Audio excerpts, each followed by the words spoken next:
Oh, should we do the aux thing? No, we don't have to do that now. All right, we're live, Terrence. So it's the unnamed show. We have to get a show name, but we're starting out for the first time, year 2, our opening show. Last year we had 3 shows, and we're hoping to be more consistent this year for sure. So I'm Tyler Webb. I'm joined by Echols. Co-host. I'm from Boston, Massachusetts. Terrence is from Syracuse, New York. We're both managers for the Marist basketball team. No, don't say that. Why not? Don't say that. That's true. I don't tell people that. I am from Boston, as I already said, so I'm going to have a strong Celtics bias, most likely, this show. So just a little bit about the show. It's going to be heavy basketball. Me and Terrence are big hoop heads. We watch everything. Basketball junkies. So college, NBA, going to keep up with current news topics. We'll go back in the past a little bit. We'll try out some different segments along the way. Terrence, you got any ideas for any segments yet? Not quite. I feel like this should just be our introductory sort of episode. Yeah. We can sort of just bounce ideas off each other throughout this half hour that we're Yeah, absolutely. Do. Yeah, and that'll be the plan for today. It's kind of a loose episode, trying to throw stuff against the wall, see what sticks. So we'll do a couple things here and there that we may incorporate later in future episodes today. But we're just kind of getting acclimated to everything. Definitely going to get our LeBron debates in there. Yeah, I think we should have a LeBron type segment every show. Every show. It's a good. It's almost like a safe space where you can just air your. Yeah. I can air my LeBron grievances. You can go in the opposite direction. Show my love for the greatest player of all time. Yeah, because normally you can't just go off about LeBron either for or against him out in public. This could be our little safe haven where we can get it all off our chest. Yeah. I mean, I almost took your head off the second I heard you weren't a LeBron fan, but it's okay. So we'll get into him. I actually think we will get into him once we talk about the NBA today. So I'll save our LeBron banter for then. But first, so you want to get into Jimmy Butler? So we'll get into some NBA topics because college is a little dead. Not too much. Dead. The season just started. Not too much going on. No, it didn't. Practices started this week. Who cares? Nobody cares. But the NBA preseason's coming back, so it's a good time to talk more about the NBA. I mean, there really is no offseason in the NBA. There's always stuff going on. So we got Jimmy Butler.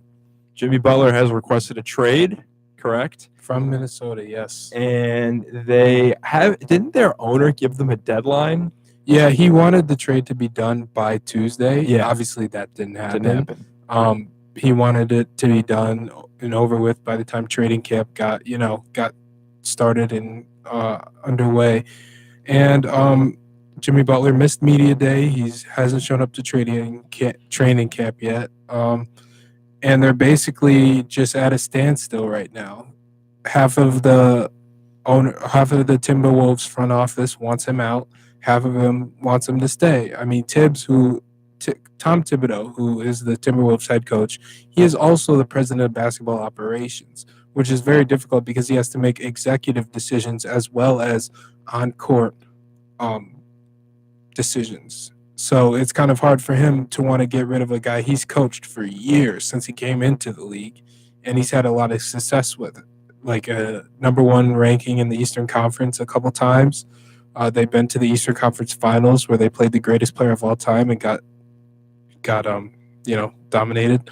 And now he's in Minnesota with a new roster, a young roster, back with Jimmy Butler, where he thought they had a chance to do something special. They have very good, talented young guys, Tyus Jones, Andrew Wiggins, Karl Anthony Towns, who's arguably one of the best centers in the NBA.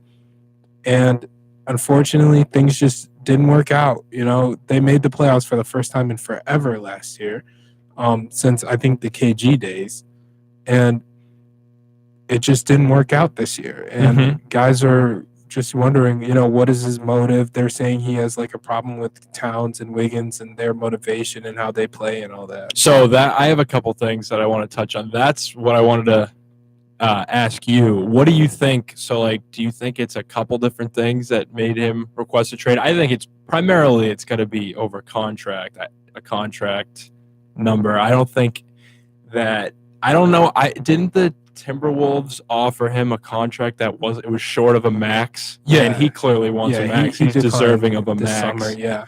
And I think they couldn't agree on a trade because I mean the Timberwolves, they paid Wiggins, and then after he requested a trade, they paid Towns. You can't pay everybody. Exactly. So Yeah. I guess that's where the problem arose, where he didn't want to take a pay cut in order to play with all those guys. They must have not thought it was worth it. I don't think that there's a problem between him and Towns. There's a rumor. Have you heard the rumor that he about the slept with girlfriend? Karl Anthony Yeah. Towns' girlfriend? No, I don't no. think that's real. Yeah, I don't believe that either, but I do believe that there is some type of Friction? static between him, Towns, and Wiggins, or him and Wiggins, or him.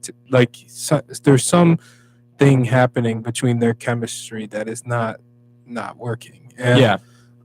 I definitely think that the money issue, that's definitely a good point.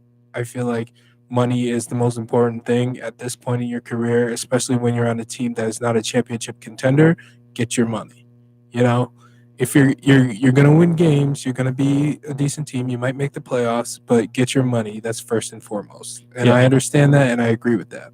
But what I think it is it's more of like a team chemistry thing, because the money that was gonna happen, they were gonna get paid anyway. Because Towns and Wiggins both drafted by the Wolves, or not drafted by the Wolves, but been with the Wolves since they started. They played their first games with the Wolves, and the Wolves can pay them under the hard Bird cap. rights. Yeah, and since the hard cap is almost non-existent, especially at this point when they're the only two players getting paid, I'm sure everyone could have gotten the amount of money that they wanted. And I think mainly the thing is just that Butler is not satisfied with how Towns and Wiggins go about their process.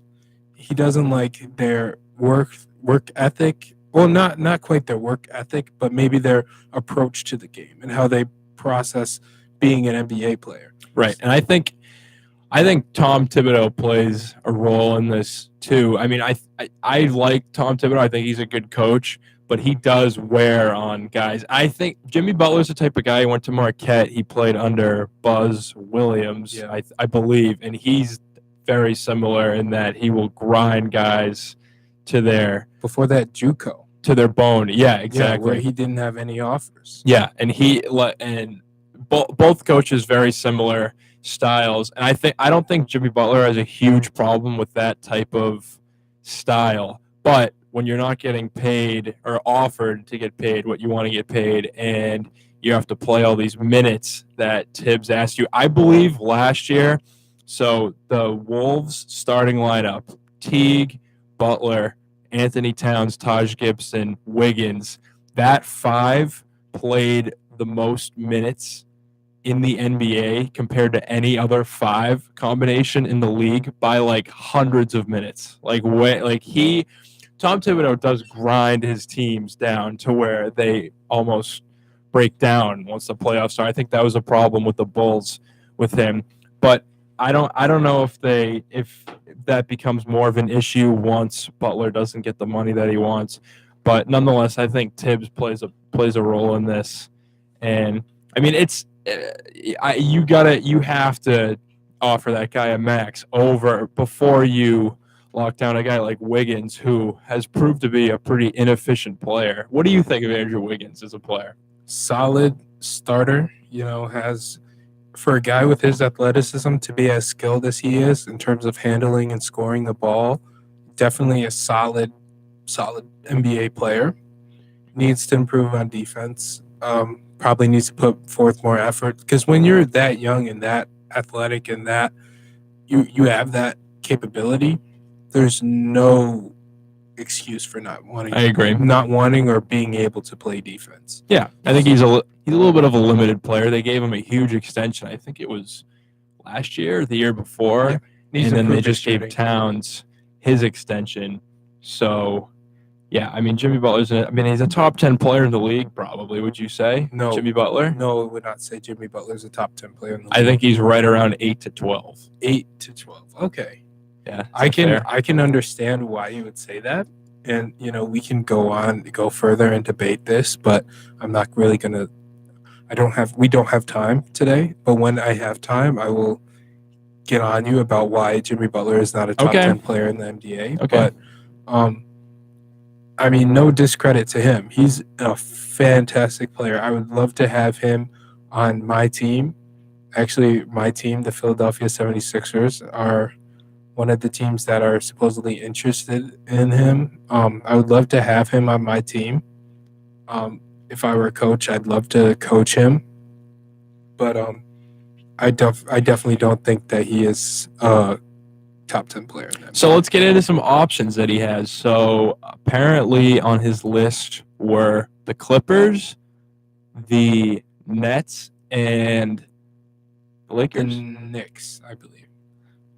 So were the Lakers not listed? No, Why am I Lakers were forgetting? not listed. Okay, and then there was also a report that the Suns were making a push. Yeah, Suns were to making try a and push, and trade Heat for are him. now making a push. Right, and the Heat, the Miami Heat as well. I would love to see him on the Suns. That would be a fun team to watch. I don't know if they'd make the playoffs. Point guard problems. Yeah, they Think have. about it. He's a playmaker. So I was looking at their roster. I was like, who's the Suns point guard? I think their starting point guard is going to be Isaiah Cannon. Yeah, I'm dead serious. That's definitely not true. They're probably going to have Devin Booker handle the ball this year. Yeah, that's He's definitely going to be their guy. Yeah, but that's just because it's a matter of circumstance. You Right. get rid of Tyler Ulis, who is capable of starting, but they didn't want to pay him. They wanted to bring in new guys, and they had a whole bunch of draft picks. So they Right. brought those guys in, and now Tyler Ulis just signed on to play with the Warriors next year.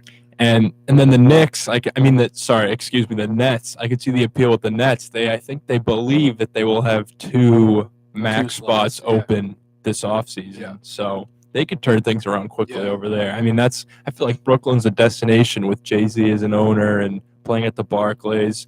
So there's some possibilities for making some pretty good teams with this news of Jimmy Butler, in addition to the crazy free agents that are next summer, but we'll get into that at a later time. True. I actually, I forgot. I meant to say this earlier.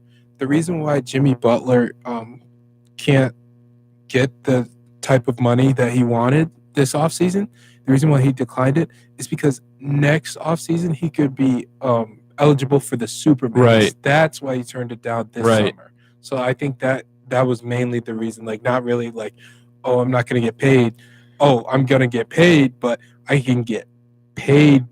No, but yeah, and I imagine that the T-Wolves have communicated that they're probably not going to either be able to offer him that or aren't willing to. I don't know. And I mean, it is tough.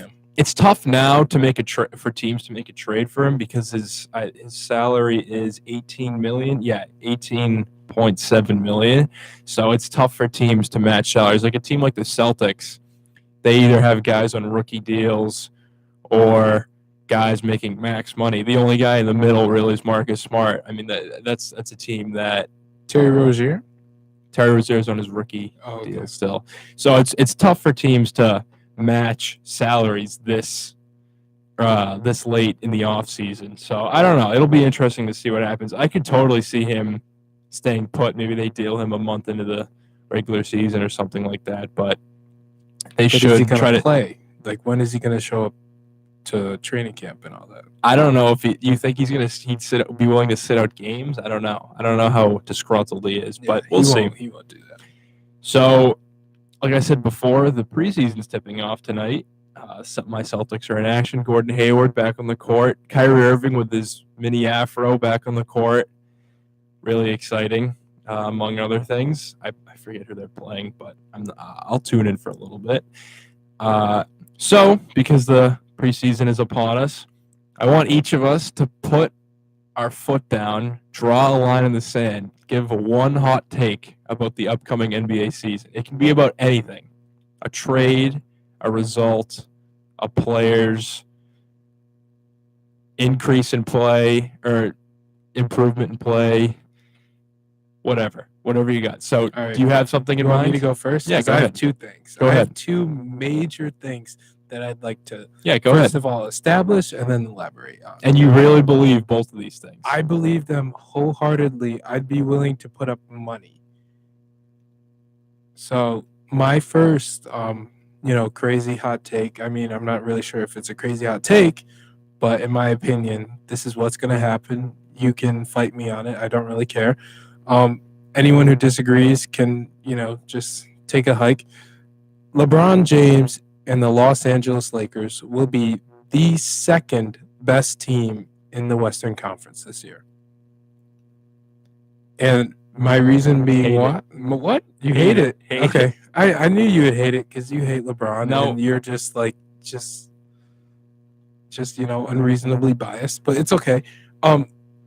Yeah, LeBron James and the Los Angeles Lakers, that's how you should refer to them. LeBron James and the Los Angeles Lakers will be the second best team in the Western Conference. So the reason why I believe this is because LeBron James himself will get LeBron James himself with a bunch of mid-level players will give you maybe a 5-6 seed in the West. Okay, it'll get you a top 4 seed in the East, as has shown a few times before with some of his Cavs rosters, and with injuries and all that added onto that, you saw how he's able to drag teams all the way to the finals, where he has maybe like one or two guys who are above average, and then the rest of the team is just a bunch of average NBA players.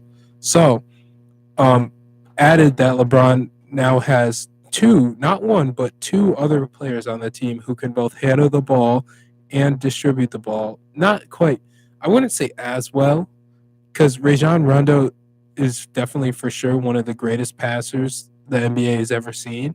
But I don't know what type of level he's at right now, and I don't know what type of chemistry he has with the rest of the Lakers team that they have right now.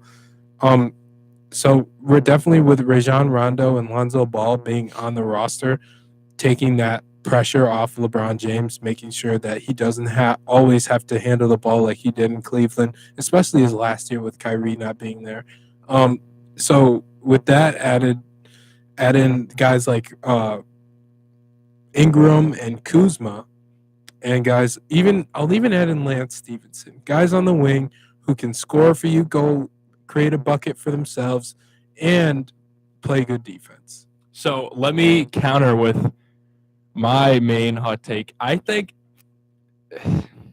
I mean, on paper, it's tough for me to say out loud. I'm going to say it though. Because deep down in my heart, I think, okay, I don't believe.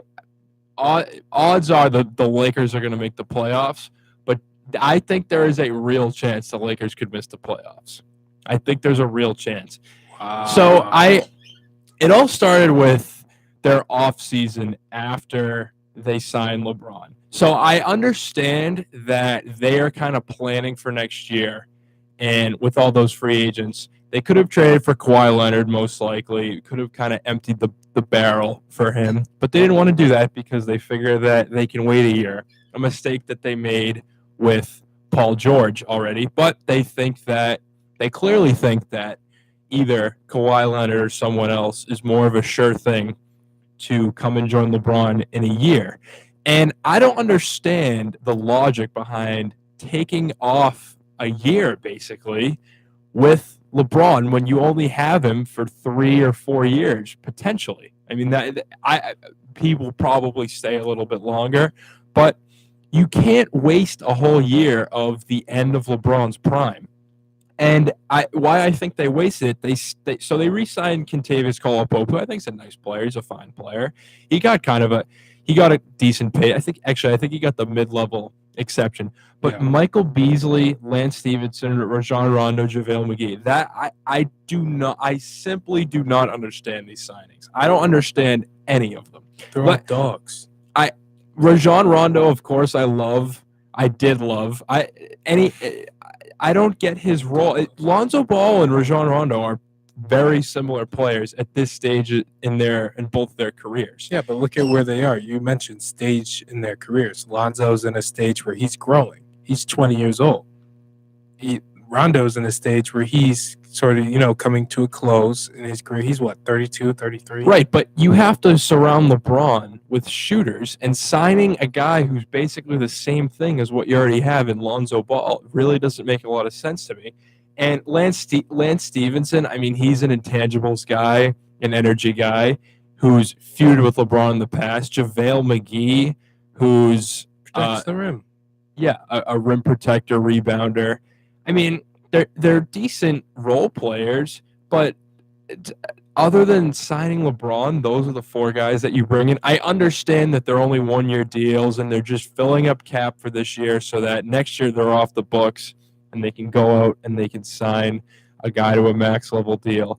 But I don't know if they have enough. Brandon Ingram is a very solid player. I like him a lot. He progressed well last year. I think he's going to be a very solid player. Kyle Kuzma is a little bit overrated, I think. If you look at his numbers in the second half of last year, he did kind of fall off. And he's a pretty good 3-point shooter, good scorer, but I think he's a little bit overrated. But other than that, like, is Svi Mikhailuk, your guy from Kansas, is he going to be a shooter that LeBron can kick it out to once he drives? Is Mo Wagner, my guy, the former Michigan basketball player, first-round pick? I think he could have a nice little role, but there's really nobody else. I mean, Kevin Love is better than any of these players that LeBron's playing with, in my opinion, last year. I think the Cavs team last year is better than this Lakers team. That's another pool. There's all these Tristan Thompson, George Hill, the Cavs team in the second, like the Cavs team that went on the playoff run. Jordan Clarkson, Larry Nance. Compare them to Caldwell Pope, Lonzo Ball, Kyle Kuzma, Rajon Rondo, Lance Stevenson. They're all pretty much the same. How many of Brandon Ingram's better than all those guys. Yeah. How many of those guys are dogs? LeBron needs some dogs. Rajon Rondo is a dog. And all this hype around a dog. All this hype around Josh Hart after the amazing summer league that he had. I believe he was summer league MVP. Yeah. And I think he could be a nice rotational player, but is he going to make – I don't think he's going to be an X factor. I really don't. I don't see too many X factor type of players outside of Brandon Ingram, who is still only 20 – I think he's 22 now. And might be 21 still. Brandon Ingram. Yeah, I think he is 21. He's 21. Mm-hmm. And you don't know, like, once the lights get bright, they're going down the stretch. They need to win so many games out of so many games, and the fans, the crowds the Staples Center's filling up, and the pressure's on. Like, you don't know how he's going to react. He's still a young guy, so I think LeBron's going to go through a lot of growing pains this year, and they're going to struggle. And I think that there's a real chance that they could miss the playoffs. I mean, Denver. So teams that didn't make the playoffs last year, I think Denver's going to be in play. I think Memphis could be in play for the playoffs if they stay healthy. And I don't know about Minnesota at this point, so they could be on their way out. But, I mean, if you look at some of the teams, I mean, is Dallas going to be a decent team? No, you don't think so? No, you look at Dallas's starting lineup right now. I saw something that said Dirk Nowitzki's coming off the bench, and the second I saw that, I was like, Rick Carlisle, what are you doing? Luka Doncic has looked unbelievable, apparently, in team scrimmages. So team scrimmages versus the rest of the Mavericks, which aren't very good. And if you look at the Western Conference, I mean, there's no rollover games where LeBron and the Lakers can just show up and win by 15 points. Phoenix. You think you can just show up into Phoenix this year with DeAndre Ayton, Devin Booker, and just show up and win by 20? No, I don't think so. I don't think there's many teams like that. I think Sacramento is a team that you can just show up, sleepwalk through, and win by 20. There's a lot of teams like that in the East, and LeBron's teams racked up a ton of wins that way. I mean, they were a 4 seed last year. I think it's without a doubt a possibility. Yeah, the Cavs. Part of the reasons why the Cavs were a 4 seed last year is because my Sixers ended on an 18-game win streak without Joel Embiid, which was, just unthinkable at that moment. Yeah, that's part of the reason the Cavs were slated to go number 3 until the Sixers went on an 18-game win streak. Tyler, 18-game win streak. I remember that. Yeah. And then what happened in the playoffs? Oh, they trounced the Miami Heat. They took care of them. Dwayne Wade had one game where he was vintage D Wade, and everyone was like, "Oh my God, he's so good."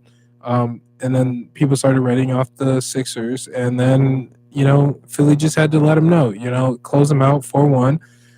They ran into a Boston team who was very well prepared, and Philly just showed their youth. They showed their age. Especially towards the end of, I think it was game 2 and game 4. Or no, game 5. The end of game 2 and game 5. 2 games that, were heartbreaking losses. Yeah. But Bellinelli at the end of game 3, too. That was another winnable game that they lost. Bellinelli made that 2 that was thought to be a 3 by the people who were running the confetti. Yeah, right. So okay, let's go to what's your other hot take? Your second one, because I also have another one. Okay, the Boston Celtics, your Boston Celtics, will not win the East this year. Okay, I don't hate that. Okay, yeah. Why? Who do you think's going to be in play? Definitely Toronto. I like Toronto a lot. Toronto's going to be really good. Yeah, people don't understand how good Toronto is and how much they didn't like Jakob Poeltl, DeMar DeRozan. Okay, what did you get back? Danny Green. Okay. Danny Green's a solid player. Yeah, Danny Green, like that part of the trade was what surprised me the most, because bringing in Danny Green, one, you're bringing in a guy who's an established veteran. He's a 3-and-D guy, like one of the OG 3-and-D players in this current modern NBA. And you're bringing in my opinion, the third best player in the NBA, which is just, leaps and bounds ahead of what your best player was before. DeMar DeRozan is maybe the 21st, 18, somewhere between 18 and 21 best player in the NBA. And then you're bringing in the number 3 best player along with this very, very solid 3-and-D guy, and all you lost was a foreign big who is pretty good. Jakob Poeltl, he does have a lot of potential. He is very solid inside, good defender, can score for you in the paint, even stretch it out a little bit. But, losing him, that's fine. And then who else did they lose? Oh, in the DeMar DeRozan, obviously. Right. Who was obviously their best scorer. But he didn't do certain things very well, and that was defend, which is something he had done better in the past, but since he got his increased offensive role, he started not really defending at the level that he's capable of. And he's not really that great of a three-point shooter. And what you need when you have a team like that, you need a solid player who can shoot threes. And, when teams aren't playing him at the three-point line, like we saw with the Celtics do with Ben Simmons, to a much more drastic degree. Right. They just took him out of the game pretty much. Didn't guard him out of the 3, clogged up his passing lanes. What is Ben Simmons going to do? Mm-hmm. So if he can't pass, he can't drive, you leave him to shoot, he's not going to shoot it. So yeah, I agree that Toronto's going to be a tough opponent. And then my Sixers, yeah, exactly. My Sixers, you never know. Brett Brown has always has something up his sleeve. That for the past couple of years they've overachieved, in my opinion. I definitely think the Sixers are an established team in the East. They are one of the youngest teams in the NBA. They're one of the youngest, but they have vets. Keep in mind, JJ Redick. yeah, JJ Redick, one of the best shooters arguably the best shooter in college basketball history. One of the best shooters in the NBA currently. He's solid. He's a solid vet, and Covington, who's another solid vet. The 3-and-D guy. First team All NBA defense, and that's not because he's a great defender. It's because he plays great team defense. Right. Okay, my second one.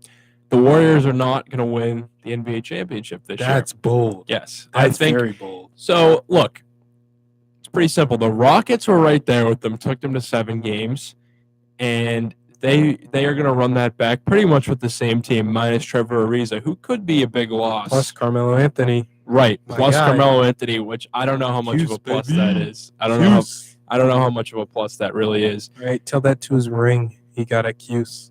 And I don't know. You look at a couple teams out west. I think that they could definitely, they're not going to lose to any other team out west. I don't think, but they could struggle a little bit, get banged up. And look, Steph Curry is a guy that is constantly hurt, or used to be constantly hurt, and he's kind of hit a stride of good fortunes over the past few years. I know he's been banged up here and there, but for the most part, he's stayed pretty healthy. Kevin Durant, the same thing. I feel like an injury could happen to one of those two guys. And then you look at DeMarcus Cousins coming in. I really don't know how much better he makes them. I don't know how much better they could possibly be. I think there's a small percent chance that he kind of disrupts things and could maybe unravel some pieces in that locker room, clashing with a guy like Draymond Green potentially. So you never know. I think that could maybe ignite something that they weren't anticipating. And I think that they could slip up in the West. But if they make it back to the finals, I think the Boston Celtics could beat them. I do. I think that they match up very well to them. They're not going to shoot as well as them, but they have the star power to compete with them. So I think between the Celtics and the Rockets, I think one of those two teams are going to beat them this year, and we're going to have a new NBA champion, which is pretty exciting because it's been pretty boring once we've gotten to the finals, or even the conference finals the past few years, because the eventual champion has kind of been a foregone conclusion. So I think there's going to be a new champion in the NBA this year. So those are my two hot takes. Lakers not making the playoffs. Warriors are not winning the NBA championship. Okay. I mean, can't say that I agree, but yeah. All right. Well, we're at about 32 minutes, so we're going to cut this one.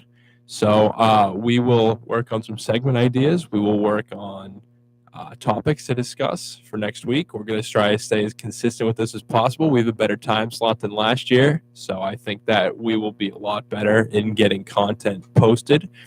Until then, Terrence, you got any last thoughts? No. Just thank you for anyone listening. We really appreciate it. Yeah, I appreciate it also. So until next time. Peace.